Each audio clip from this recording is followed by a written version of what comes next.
Boa noite a todos. Nós estamos hoje na sequência do estudo sistematizado, podemos dizer assim, revivendo o nosso estudo sobre passe e nessa sequência formando a aula número 38. Em primeiro lugar, explicando o porquê da inclusão do tema o passe neste programa, em que a nossa proposta é pelo menos assim passar para os companheiros, através desse estudo expositivo, os princípios básicos da doutrina espírita. Portanto, foram as 37 semanas de estudo do Livro dos Espíritos. Na próxima semana, iniciando o estudo de O Evangelho segundo o Espiritismo e intermediando o estudo sobre o passe. A busca da melhora, seja no aspecto físico, muitas vezes problemas de ordem emocional, problemas de ordem espiritual, essa busca tem trazido boa parte das pessoas que vêm para o centro espírita. Muitos já vêm pela consciência da necessidade de aprenderem, de estudarem, mas ainda cremos que uma grande maioria vem em busca dessa melhora imediata para os problemas que estejam perturbando mais diretamente.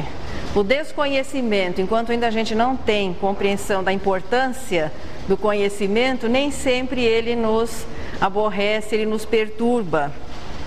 E a maioria de nós buscamos o centro espírita no sentido assim de buscar uma melhora.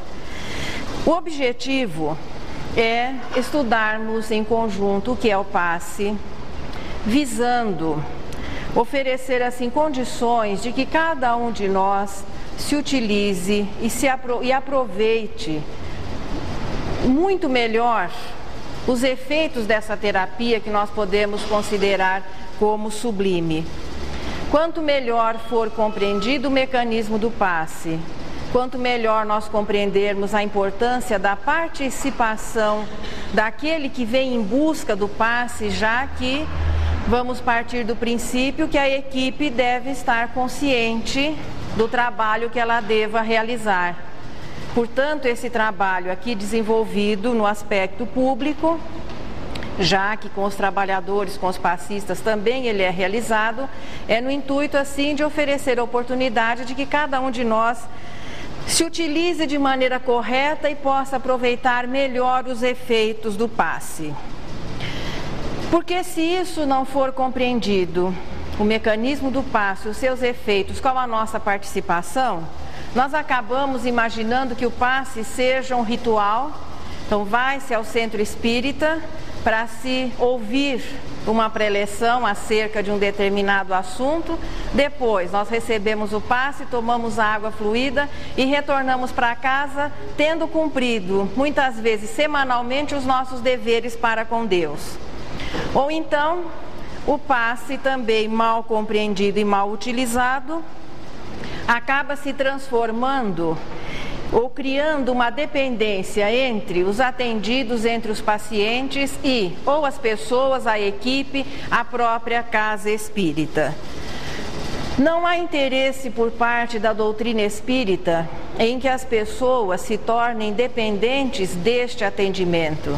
A doutrina espírita, a filosofia espírita, é um roteiro de libertação do indivíduo, nunca de prisão ou nunca de exploração das necessidades ou do sentimento da religiosidade, que busquem o conhecimento e que busquem o atendimento que o centro espírita pode oferecer.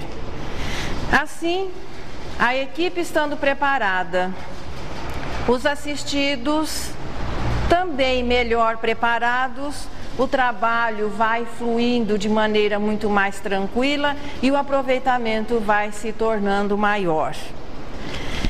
Pelo menos parece que aqui no Brasil, separar-se o passe do espiritismo, acredito que se tornou uma tarefa impossível. Tal a maneira como o passe acabou assim incorporando-se à prática espírita. E para nós que estamos agora chegando, por exemplo, no momento, na atualidade, Parece que o passe sempre fez parte da prática espírita, ou que tenha sido a doutrina espírita que o revelou ou que o instituiu. Pois é, o passe é bem mais antigo do que a própria doutrina espírita. Primeiro aspecto da situação. Passe ou fluidoterapia, como é o nome mais conhecido fora da área espírita, é uma forma de tratamento que só deve ser utilizada quando se tem uma necessidade real. Então é muito importante que aqueles que venham em busca deste atendimento tomem conhecimento que o passe não faz parte, não é uma sequência, um ritual sequente a um estudo que esteja sendo elaborado, ou uma cerimônia ritualística dentro do centro espírita, existindo muitos que têm reuniões específicas para o atendimento de passe. Quem é que precisa receber este atendimento?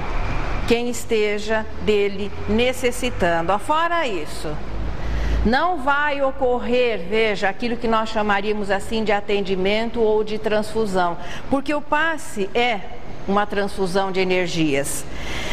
Passe e água fluidificada são terapias sublimes, desde que a pessoa tenha necessidade. E quanto mais ela participar desse ato, maior será o efeito. Passe, portanto, é transfusão de energias físicas, de energias espirituais. O passista vai doar o seu fluido vital, seu magnetismo ou seu fluido vital. E os espíritos, naturalmente, vão doar o seu magnetismo espiritual, do qual o passista vai ser o intermediário. É uma operação conjunta. Então, quando nós entramos em uma câmara de passe para receber o nosso atendimento, no mínimo 3 pessoas estarão envolvidas naquele momento, para cada assistido, naturalmente.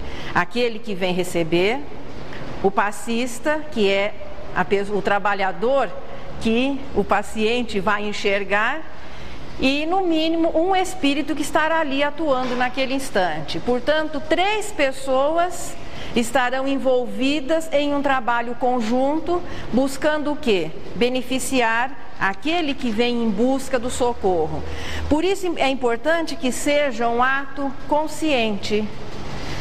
Tanto o passista deve ser preparado para o seu trabalho, o paciente deve ser instruído para que ele se aproveite melhor daquele momento.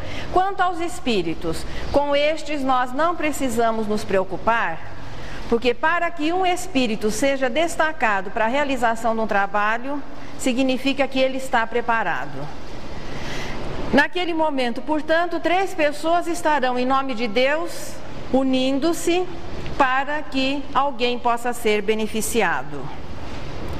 Os efeitos do passe são inquestionáveis. Sente-se a mudança, nós vamos encontrar ou a solução ou o alívio para problemas de ordem física, problemas de ordem emocional, problemas de ordem espiritual, no caso, as obsessões. Quanto maior esforço e compreensão houver do conjunto, os efeitos se farão sentir. É exatamente por isso que esse assunto consta do nosso programa, porque boa parte dos companheiros que estão aqui hoje vieram em busca do passe, e o que a casa ofereceu em nome da doutrina, não só o passe, mas a instrução para que nós possamos nos libertar da necessidade da medicação no caso, o passe, da necessidade de buscarmos este atendimento, mas procurando orientar para que possamos nos colocar a salvo no futuro. É o trabalho de profilaxia. Quanto melhor o indivíduo passa a viver as leis divinas, naturalmente mais saudável ele vai se tornando. Portanto, o passe, para ficar bem gravado, é uma terapia de emergência, é uma transfusão de energias vitais e energias espirituais, trabalho em conjunto de passistas espíritos e, naturalmente, os assistidos ou os pacientes. Quanto maior a harmonia, maior o efeito. Voltando um pouquinho assim o histórico, onde é que o passe foi aplicado pela primeira vez? Acredito que esse dado seja impossível de ser conseguido. Não é uma descoberta ou uma revelação dos espíritos. A codificação tem apenas 141 anos, é isso mesmo?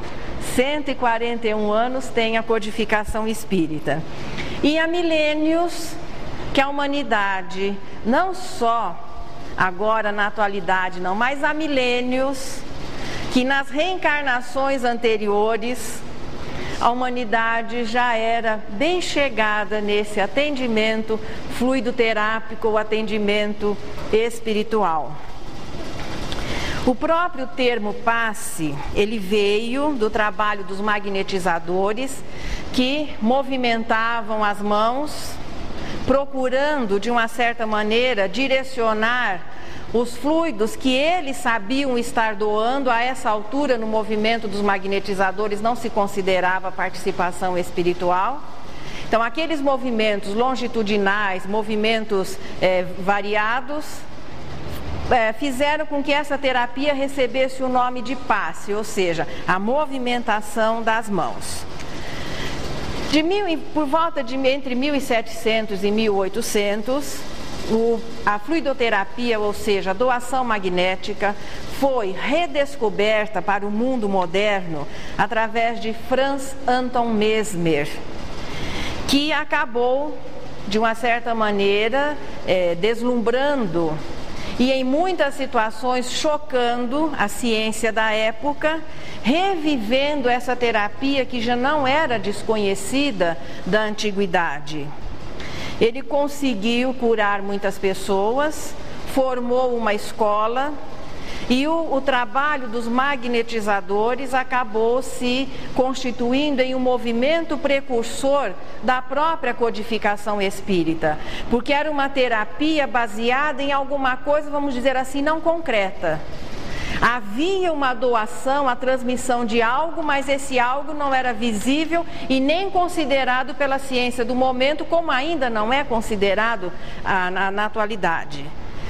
Mesmer fez os seus seguidores, o seu trabalho se incorpora como um trabalho precursor da doutrina espírita. O próprio professor Rivaio, antes da codificação, participou desse movimento dos magnetizadores. Ele próprio era também um magnetizador, reconhecendo a eficácia e a importância desse tratamento. Se revisarmos assim a história da humanidade, sempre existiram pessoas que eram portadoras de faculdades especiais, entre elas a facilidade ou a faculdade de aliviar dores, de curar de doenças. Na própria igreja, muitos que eram portadores dessas faculdades, foram considerados santos. Outros, que não deram tanta sorte, acabaram nas fogueiras da Inquisição, mas muitos conseguiram ser até canonizados exatamente por serem portadores dessas faculdades especiais. Aqui nós selecionamos alguns nomes, e esse livro, Mediunidade dos Santos, que veio no Clube do Livro no mês de março, ele vai assim ilustrar muito bem isso que nós estamos dizendo. São Abraão, São Turíbio, São Ludigero, que foi contemporâneo de Carlos Magno e a sua especialidade era a cura de cegos, São Ruperto, Santo Afonso de Liguori, que assim existe um trabalho de muitos casos de pessoas que ele curou, Dom Bosco, Antônio de Pádua, Santa Catarina de Siena, Santa Luzia, Santa Brígida. E o nome conhecido nos meios espíritas, Vianney, o cura da região de Ars, na França, Jean-Baptiste Marie Vianney. Existe uma mensagem deste espírito no Evangelho segundo o Espiritismo, em que levam até ele uma jovem, ele é evocado como espírito, porque levam uma jovem cega pedindo que ele a curasse. é quando ele deixa uma mensagem muito bonita e entre as palavras consoladoras que ele dirige à jovem, ele diz: Deus que criou a alegria, mas permitiu a tristeza, porque as nossas doenças, os nossos problemas são decorrentes das nossas imperfeições e não que representem a vontade divina. E ali ele explica por que não poderia curar aquela jovem da cegueira, já que quando vivo, Vianney havia curado muitas pessoas e parece que havia uma especialidade com relação à cura de cegos.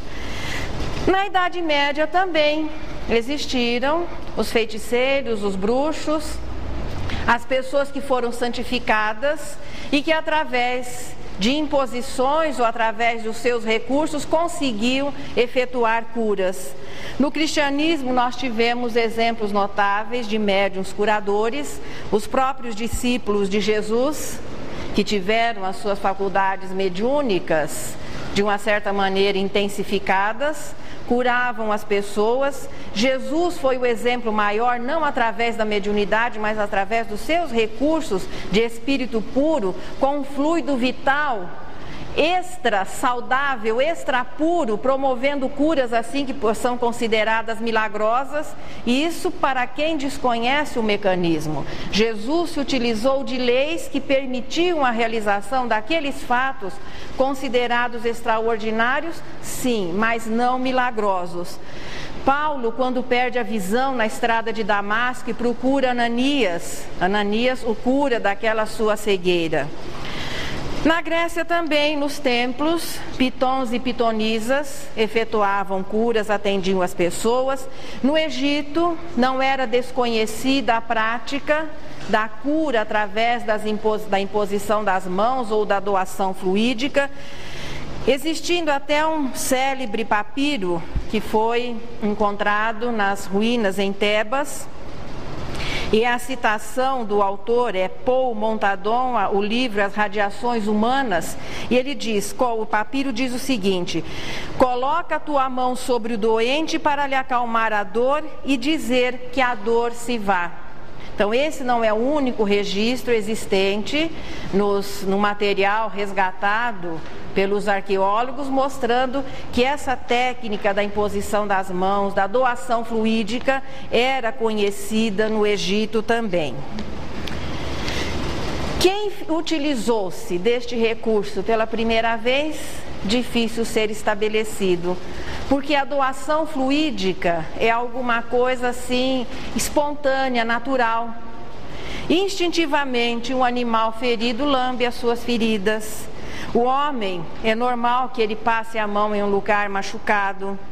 A mãe que abraça o filho, tentando transmitir o quê?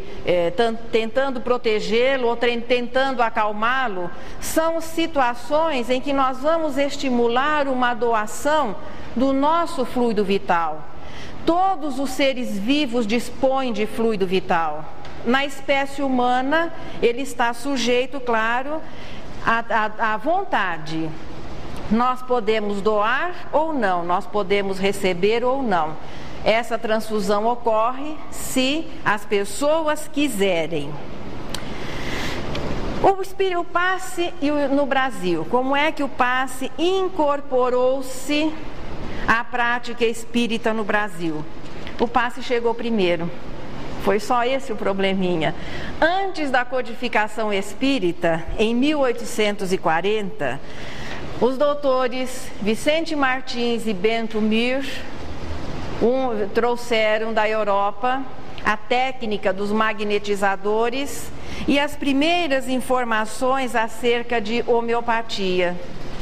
Portanto, o atendimento através da fluidoterapia já se fazia presente no Brasil por volta de 1840.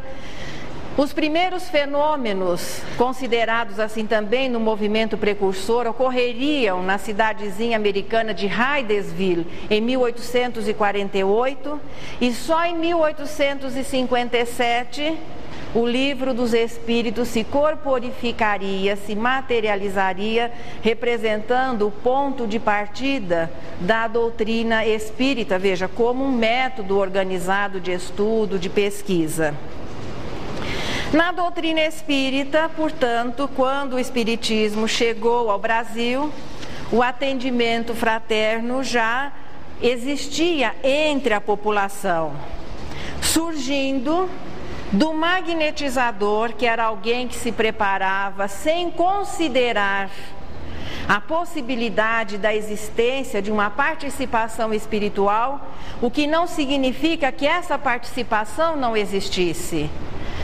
Todas as pessoas que de boa vontade se propõem a ajudar alguém, se eles tiverem uma facilidade maior de doação de fluidos, tudo isso vai ser utilizado pelos espíritos para que o atendimento possa ser mais efetivo.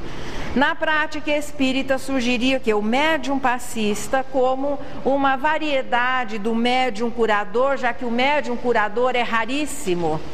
Médium curador é aquele espírito de elevada condição moral, com um fluido vital muito potente, porque é muito mais puro de acordo relativo à sua condição moral, que através de uma imposição, de um olhar, de uma aproximação, pode exercer uma ação tão intensa nessa doação fluídica, substituindo os fluidos doentes pelos seus saudáveis e promovendo uma mudança no perispírito do paciente, naturalmente o corpo recebendo os benefícios dessa mudança, mas essas pessoas são raríssimas. Ocorre que há uma variedade que nós chamamos de médium passista, que é a pessoa que, a partir de uma disposição, a partir do estudo e da disciplina, pode tornar-se um doador de fluido vital, pode tornar-se um intermediário dos espíritos, pode beneficiar as pessoas, se não em uma única vez, através de uma sequência de vários atendimentos, como ocorria no trabalho dos magnetizadores. Se nós procurarmos em termos de pesquisa nas obras básicas o assunto passe, não vamos encontrar. No livro dos médiuns nós temos, no estudo dos médiuns, a variedade do médium curador. Vamos encontrar na Revista Espírita de 1858 um trabalho de Kardec sobre o assunto. Mas afora isso, poucas referências a este atendimento tão comum aqui, pelo menos no Brasil é muito comum, faz parte do atendimento do centro espírita, a aplicação de passes, o atendimento através dos passes. Kardec foi magnetizador, mas parece que esse hábito do passe inicialmente não se juntou ou não incorporou-se de início ao trabalho da Sociedade Parisiense de Estudos Espíritas. Ganhou um realce maior, com certeza, aqui na continuidade no Brasil. O que é que vai ser doado no momento do passe, do que é essa transfusão de energias? Energias que podem aliviar, energias que podem curar. Essa energia é uma transformação do elemento único inicial que dá origem à matéria, que é o fluido cósmico universal, que vai passando por transformações, obediente, claro, às leis que se manifestam nas forças que representam o pensamento divino. A ciência as estuda como forças e essas forças representam naturalmente a atuação divina. Esse fluido universal transforma-se em princípio vital e é o princípio vital que fornece os elementos para a formação do perispírito. E é o fluido vital também que se transforma no magnetismo, e que aqui no planeta Terra nós vamos conhecê-lo, no magnetismo mineral, conferindo aos elementos a atração, vegetal e o magnetismo animal, já que ele é particularizado a cada reino. No reino vegetal e animal ele confere, além da atração, a vitalidade. Ele vai se particularizando nas classes, nas espécies, e na espécie humana ele chega a uma sutileza que nós poderíamos considerá-lo individualizado. Porque no homem, no ser humano, ele é relativo também à condição moral do indivíduo. Não representa apenas as energias físicas, mas é um composto das energias físicas, do magnetismo espiritual e, portanto, sofrendo a ação, as modificações sugeridas pela condição moral do indivíduo. Em determinado momento nós podemos, já que na faixa de expiação e provas ainda nós somos assim, com sérias disposições para o bem, mas não conseguimos manter essas disposições durante 24 horas. Em determinado momento o nosso fluido pode estar muito saudável, em determinado momento ele pode não ser tão saudável. Nos espíritos superiores, nas almas superiores, que quando encarnadas são os homens bons, essa instabilidade vai deixando de existir. E é isso que vai ser doado no passe. Na natureza, a troca magnética, a doação fluídica é espontânea. Na espécie humana, sempre sob o controle do livre-arbítrio, ou seja, da vontade. É através do pensamento que, transformado em força, recebe o nome de vontade, que nós podemos doar ou podemos receber. Podemos não doar ou podemos não receber. Quanto mais elevada a alma, quanto a mente for mais sadia, e a mente aqui é a representação do espírito, quanto mais também o indivíduo for disciplinado em hábitos saudáveis de vida, exercendo um controle sobre vícios, um domínio sobre as paixões, tendo uma vida regrada, naturalmente o seu fluido vai sendo cada vez melhor, um fluido saudável para ser o quê? Oferecido, para ser doado às outras pessoas. O fluido, portanto, se transmite através do quê? Do pensamento. Naquele instante em que nós vamos buscar o atendimento na câmara de passe, e muitas vezes as pessoas, quando chegam a primeira vez no centro, ou desinformadas, ou mal informadas, ou até assustadas por informações incorretas, ele fica meio temeroso de entrar na câmara de passe. Mas o que é que vai acontecer ali dentro? Simplesmente é um ato muito sublime, em que o passista quer doar os seus fluidos, a equipe espiritual estará a postos, e o assistido é muito importante que ele queira receber. Naquele momento a prece vai potencializar aquela disposição natural de alguém que quer doar, alguém que queira receber. E aquele momento em que nós vamos organizar o nosso pensamento para que ele possa transformar-se em prece, que é a expressão mais bonita, a expressão mais alta do pensamento, isso vai favorecer aquela transmissão fluídica. Sob a ação do pensamento, o perispírito do médium libera os seus fluidos, vai ser o intermediário dos fluidos espirituais, e através do perispírito, o assistido, o paciente, vai assimilar aquelas energias. Muitas pessoas registram dificuldade em concentrar-se. Ah, mas eu não consigo orar, eu não consigo concentrar o meu pensamento. E às vezes nós até confundimos este esforço moral em elevar o pensamento como um esforço físico, como se a gente fizesse aquela reserva de oxigênio para subir uma escada. E as pessoas até se sentem às vezes cansadas quando, por inexperiência ainda, começam a treinar a meditação, a concentração, pela falta de hábito. Nós somos naturalmente dispersivos. As coisas que não são muito importantes, nós temos uma facilidade enorme em prestar atenção. Mas aquilo que é muito importante para a vida do espírito, para isso nós temos uma dificuldade muito grande, e às vezes, no momento da prece, na hora do passe, essa dificuldade pode ocorrer no assistido, no paciente, e é importante que o passista, através do seu preparo, não vai encontrar essa dificuldade na hora da realização da tarefa. Como é que isso pode ser facilitado para que naquele instante nós possamos oferecer as condições ideais, seja paciente ou seja o trabalhador, para que o passe surta o efeito buscado? O cultivo de leituras elevadas, não na câmara de passe, no nosso dia a dia.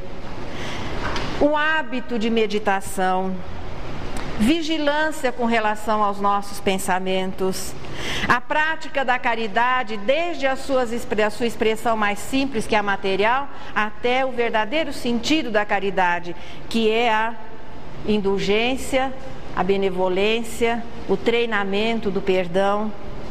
Então é uma mudança de vida que se propõe, não só aquele que vai ser o trabalhador do passe, como o paciente que vem buscando essa terapia pela sua necessidade. Não é diferente, por exemplo, da situação de um jogador de futebol que tem, claro, ele tem que fazer o que? Ele tem que treinar, ele vai fazer ginástica, ele vai conseguir um melhor desempenho físico para na hora da partida conseguir correr os 90 minutos. Porque se ele não fizer isso fora do momento decisivo, na hora do jogo ele não vai ter um bom desempenho. Com relação à concentração, à meditação, à prece, é no dia a dia que é o nosso treinamento. Para que na hora da necessidade, na hora em que precisemos direcionar o nosso pensamento para as coisas elevadas, consigamos com uma facilidade maior. Portanto, não é apenas o trabalhador do passe que tem essa listinha de deveres. Exige um preparo físico e moral, sim. Eliminando-se vícios, sublimando-se as paixões, tendo uma vida regrada, saudável, o máximo que seja possível. E o paciente, naturalmente, vai ter que ser informado, porque se alguém vai nos oferecer uma água limpa ou um doce, alguma coisa, o melhor é a gente levar uma vasilha em condições de receber aquela oferenda. A transmissão, portanto, do passe, o veículo é o pensamento, transformado em força e que vai receber o nome de vontade. O que é que se faz na hora em que nós estamos ali na câmara de passe? A sugestão, em primeiro lugar, é que elevemos o nosso pensamento em oração, porque às vezes as pessoas ficam em dúvida, chegou no centro espírita, o que é que a gente faz na hora de receber o passe? É muito simples. Eleve o seu pensamento em oração, procure povoar, preencher aquele espaço com imagens agradáveis, aqueles recursos de meditação, de imaginar um ambiente. Todo mundo tem um recanto de paz guardadinho lá dentro, um lugar ideal. Então procure criar imagens positivas, eleve-se do padrão comum. Se nós fizermos uma avaliação do teor dos nossos pensamentos no dia a dia, acredito que pouco se aproveite. Então, naquele momento, nós vamos procurar manter um padrão elevado de pensamentos. Com relação ao físico, relaxe, tranquilize-se, respire com tranquilidade. Os dois primeiros, as duas primeiras situações são as mais importantes. A oração, a meditação, que podem ser conseguidas mesmo que se esteja numa UTI todo cheio de borrachinha, mesmo que se esteja engessado, imobilizado. A oração e a meditação é um problema do espírito. E é importante que esse hábito vá sendo desenvolvido quando as circunstâncias são favoráveis, porque numa hora de necessidade maior, em uma hora de dificuldade, nós já tenhamos um treinamento suficiente que nos permita harmonizar o nosso interior, elevar o teor dos nossos pensamentos e receber a ajuda que se faça presente. Porque, a bem da verdade, até o trabalho de passista é um trabalho que no futuro não vai existir mais. É carreira meio encerrada, porque nós estamos mergulhados nessas energias. São dificuldades que impedem que essas energias fluam, que nós consigamos atraí-las pelo nosso pensamento no momento de prece. Aí precisamos da ajuda de uma outra pessoa. É como fortificante, como a medicação. Nós temos os recursos. Se a pessoa está se alimentando bem, ela não precisa de vitaminas. Mas se de repente está havendo um bloqueio ou uma alimentação não satisfatória, ele precisa desse recurso. O passe realmente é um tratamento. utilizado sempre se houver necessidade. Porque se não houver necessidade, é o outro lado. Às vezes as pessoas, hoje eu estou bem, mas eu vou tomar passe, porque na quinta-feira que vem eu não vou poder vir à reunião, então eu vou tomar um passe para guardar para quinta-feira. Não funciona.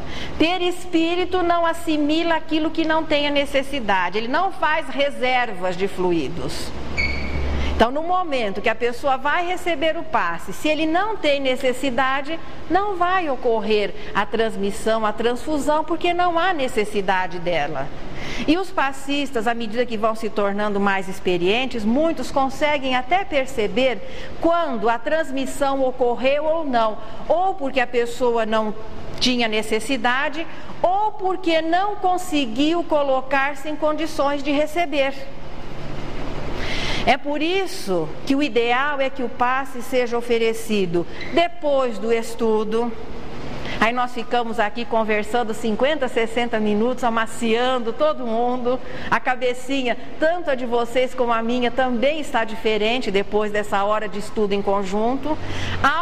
É uma asepsia que se estabelece, é uma facilidade maior de doação por parte do passista, que também é gente, e de, claro, assimilação por parte daquele que vem buscar. Já que o passe é transmissão fluídica, perispírito a perispírito, o veículo é o pensamento, são desnecessários e até podemos chamar assim de inconvenientes toques no paciente. Então, de repente, a gente coloca a mão na cabeça, no pé, no tronco, não tem necessidade de se tocar a pessoa que vai receber o passe.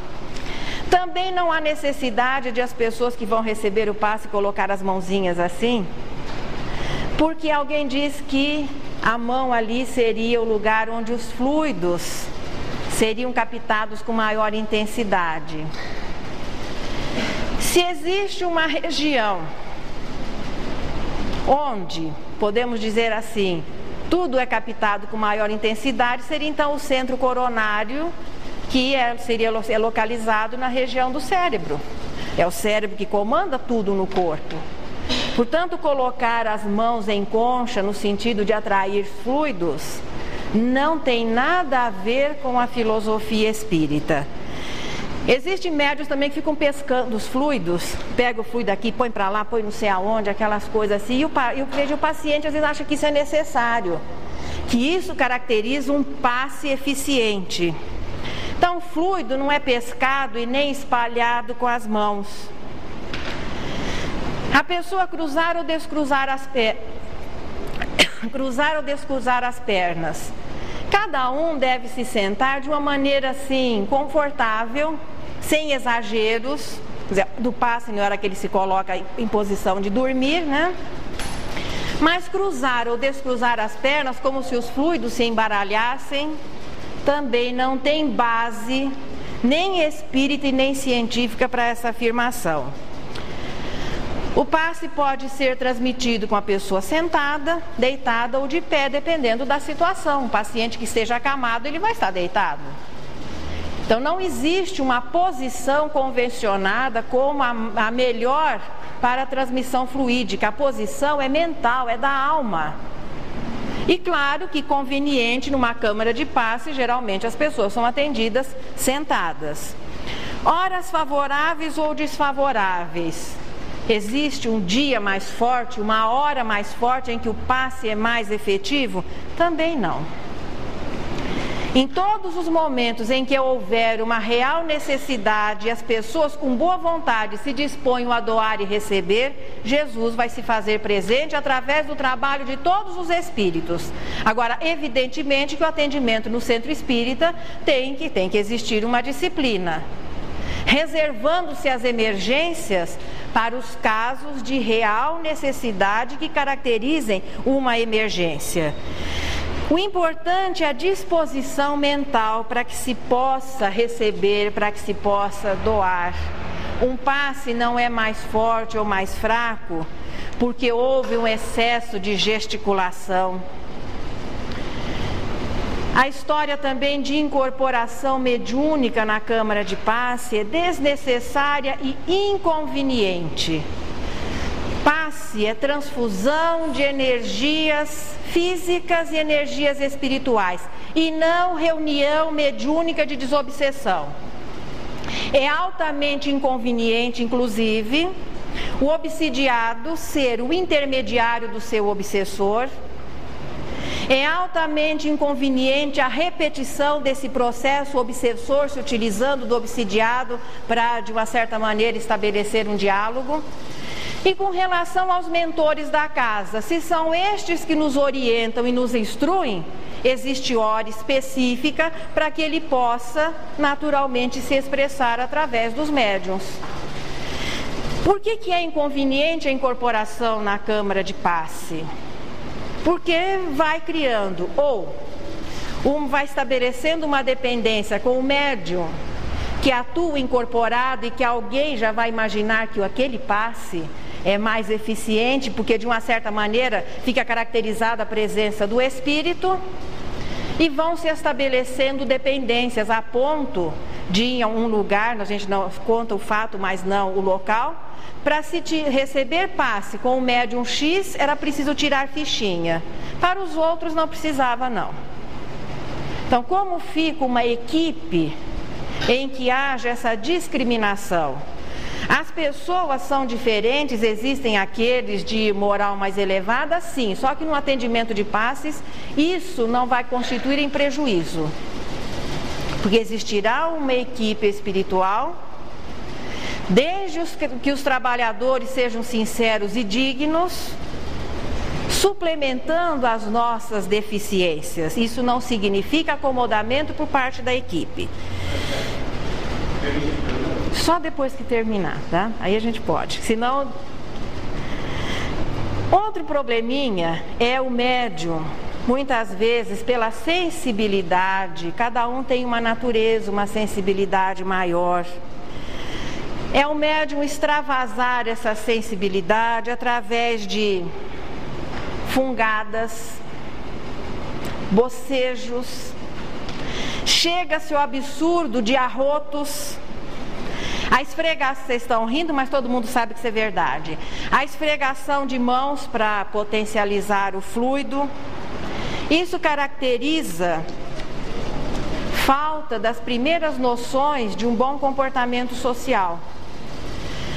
O que não é permitido na vida de relação não é porque no trabalho mediúnico vai ser permitido, botando a culpa nos espíritos. Ah, mas o médium, um dia uma pessoa me perguntou, mas o médium então não pode sentir? Ora, como é que nós vamos impedir alguém que tem essa faculdade de sentir?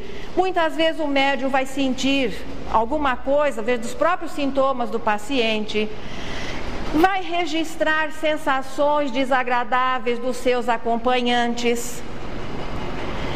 O problema, sentir faz parte da sua natureza. Transmitir é um problema de preparo para o trabalho. Porque imagine a pessoa que começou a sua jornada no clínico, termina no psiquiatra. Como ninguém resolveu o seu problema, ele acaba no centro. Aí chega temeroso, aflito, ansioso, não sabendo o que está acontecendo com ele, naturalmente, resumindo, assustado, entra numa câmara de passe e todo mundo passa mal.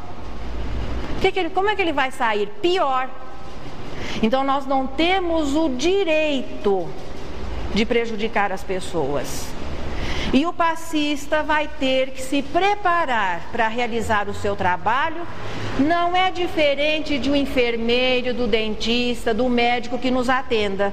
Imagine você chegando no hospital num estado de saúde alterado e a equipe começar a gritar, passar mal, ou demonstrar, por exemplo, asco, qualquer coisa que você está com ferimento.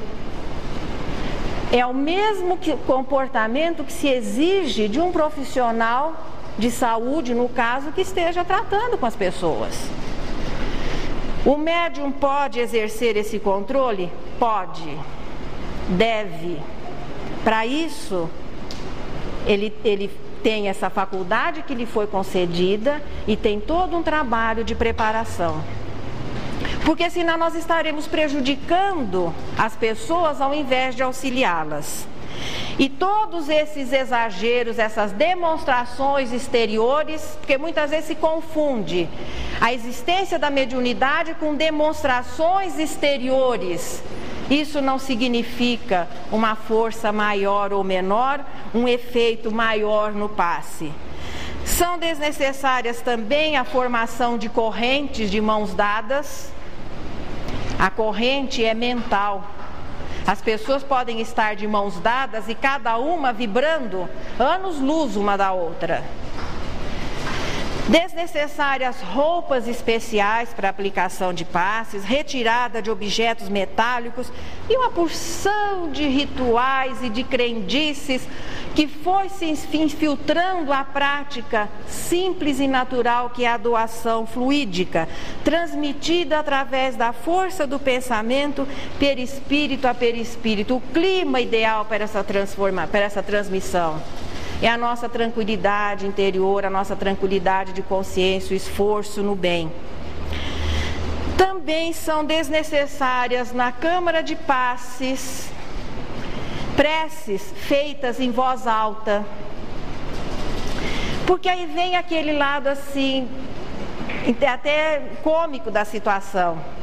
Muitos de nós temos preferência por determinada prece, por determinada mentalização. As pessoas se apegam aos espíritos como antes se apegavam aos santos. Daí o passista insiste na prece de Ismael, o paciente quer fazer a prece de Francisco de Assis. E o passista fica falando em voz alta, o paciente acaba não conseguindo fazer a prece dele. Eu estou colocando em preces decoradas, a pessoa já tem aquele hábito saudável que orar não é exatamente a repetição de palavras. Então o passista não deve, na transmissão do passe, perturbar o paciente. E que o paciente não imagine que toda e qualquer perturbação vinda do passista signifique que o passe é mais forte. O local ideal para a transmissão do passe.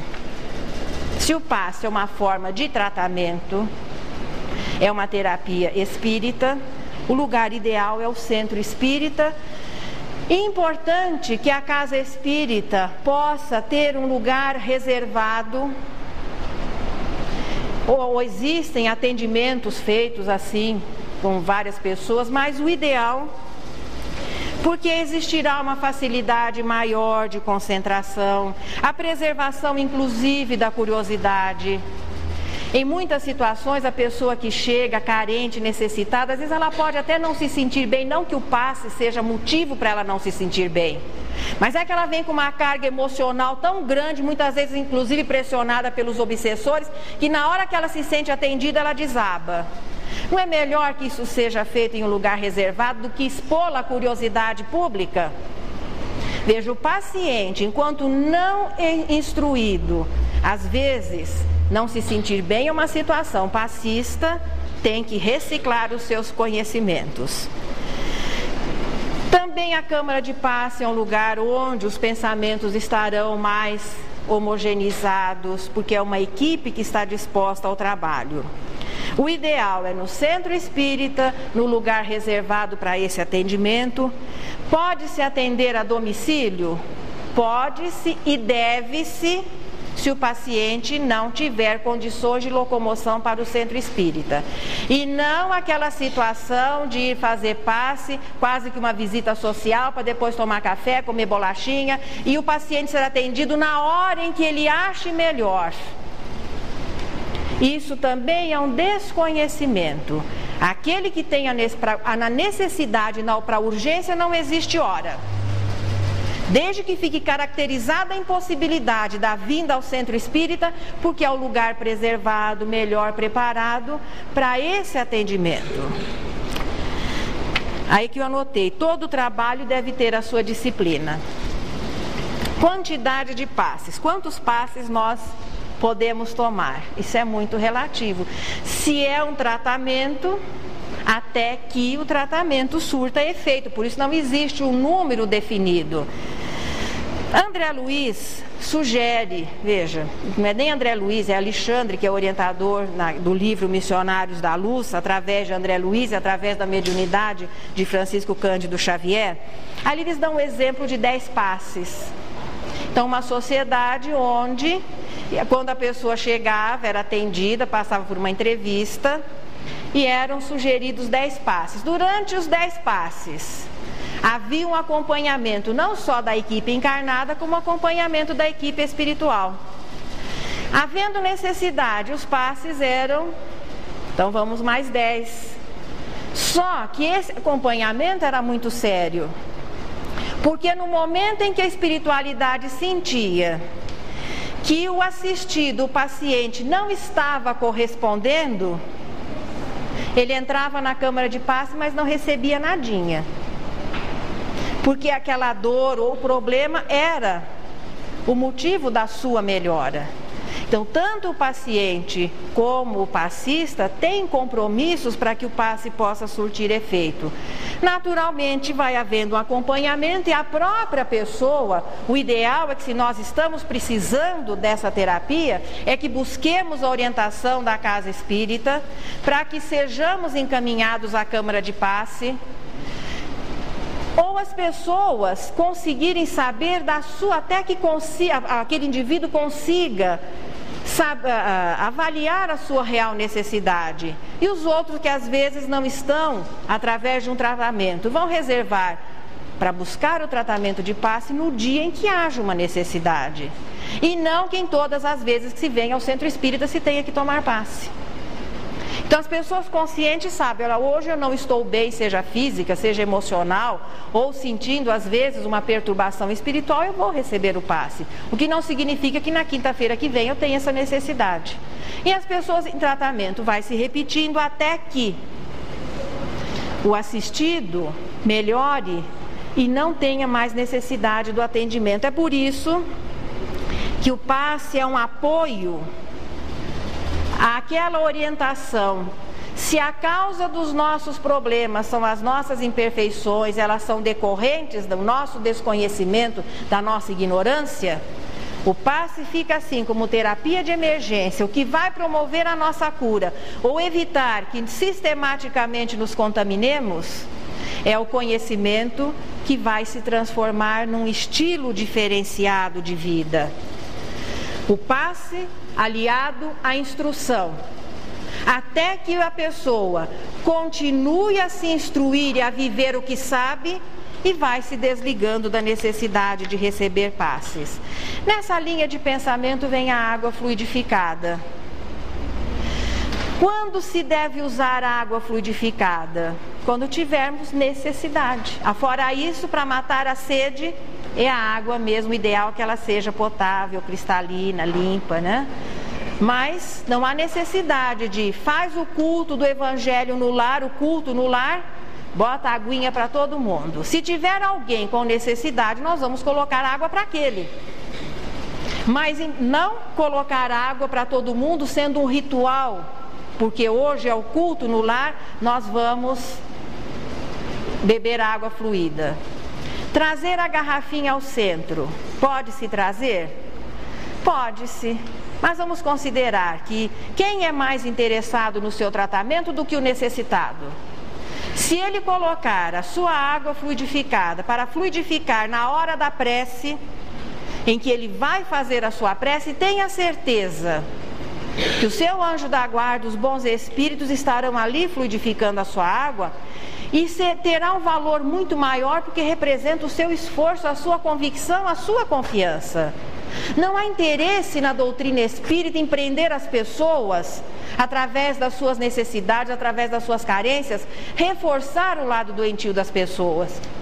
Mas é libertá-las através do conhecimento e da confiança que nós vamos ganhando, por sabermos que nós também podemos ser um passista e um doador. Nós não somos eternamente doentes, eternamente pedintes.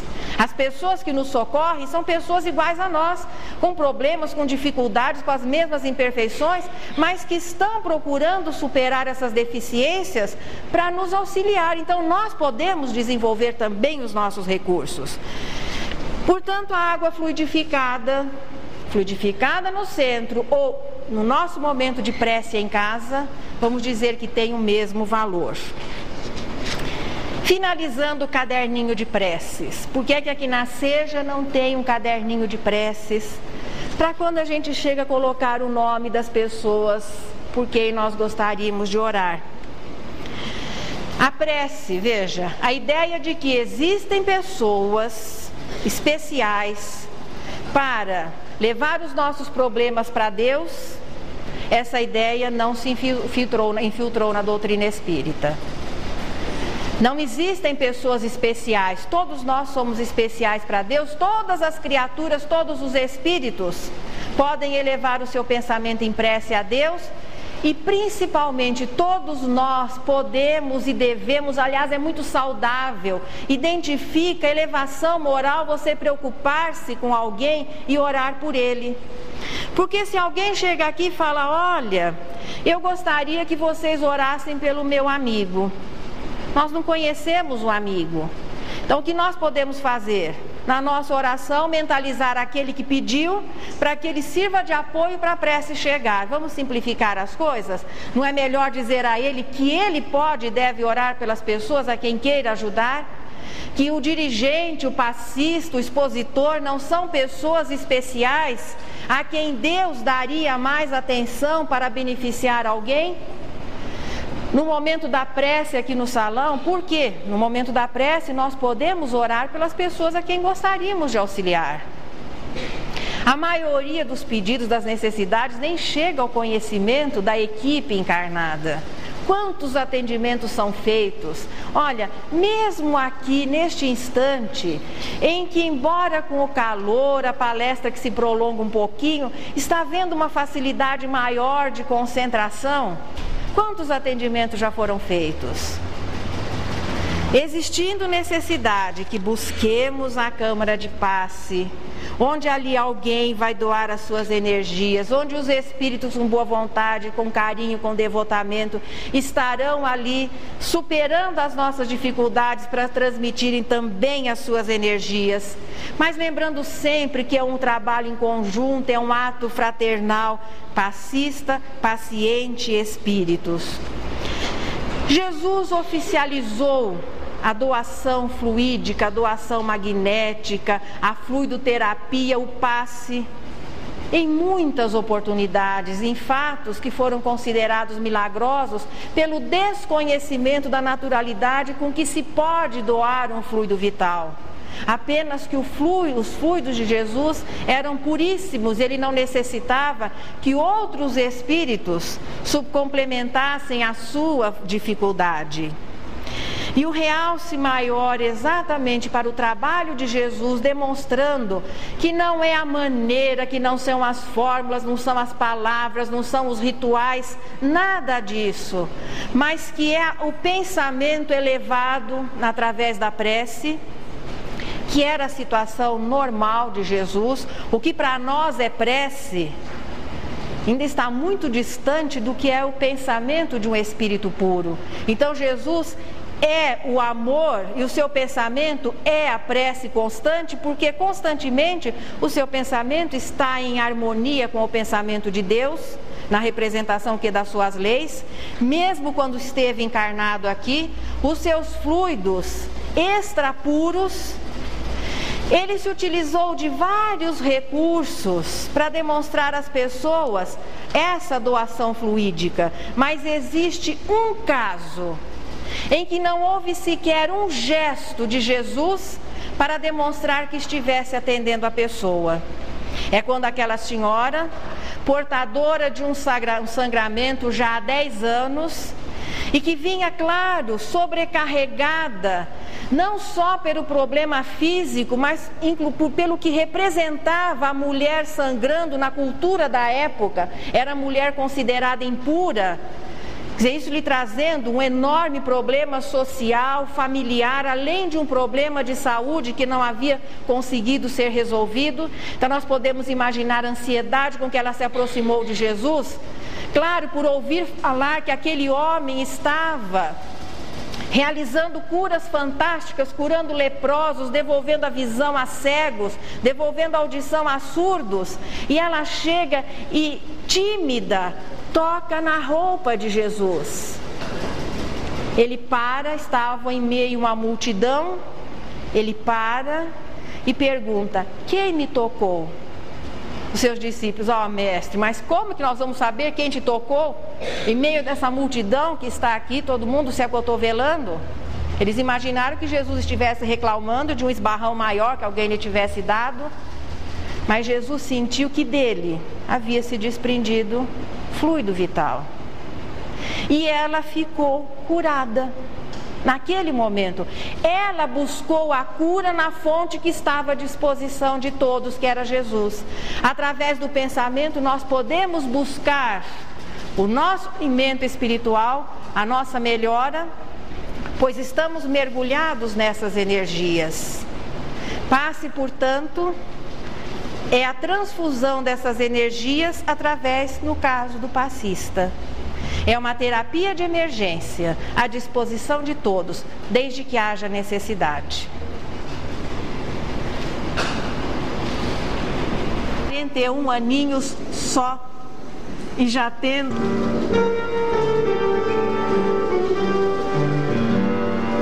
Allan Kardec, bom mestre, vimos teu nome exaltar, implorando com uma prece proteção espiritual, batalhador da verdade, da seara do Senhor, guia a pobre humanidade